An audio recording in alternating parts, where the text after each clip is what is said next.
The federal government says a quarter of the 1.1 million military service members can't afford to eat. Zachary Fleece joined the Coast Guard 3 years ago and lives by himself.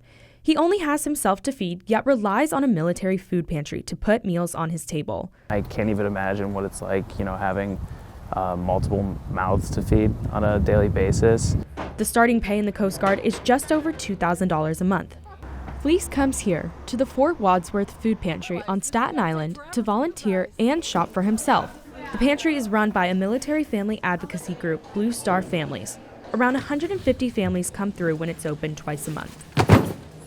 Amazon actually donates returned hygiene and cleaning products as well as food. Erica Newhouse is the executive director of the Blue Star Family's New York City chapter and has seen the dire need for the pantry. There has been a huge increase in shoppers. I think that this past Christmas we had our biggest shopping day ever. We had over 200 people come. Mazzone is a research organization focused on ending food insecurity. Josh Protis, an executive with the company, began research a decade ago. It is embarrassing for the military. It's embarrassing for our country that we don't properly support military families who make incredible sacrifices for our country.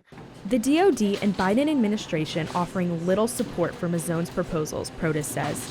In 2022, the DoD released a report on food insecurity in the military.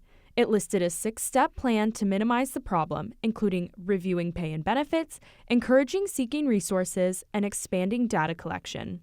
Some veterans also struggle. Madison Fletcher served in the Coast Guard for 4 years, making less than $1,000 a month. When she got out in 2008, the only job she could find was as a hostess at Applebee's. At one point, she didn't have enough money to feed her young daughter. Probably one of the hardest things you ever have to do. Now she works for the Veterans of Foreign Wars. After serving her country, she feels her country did not serve her.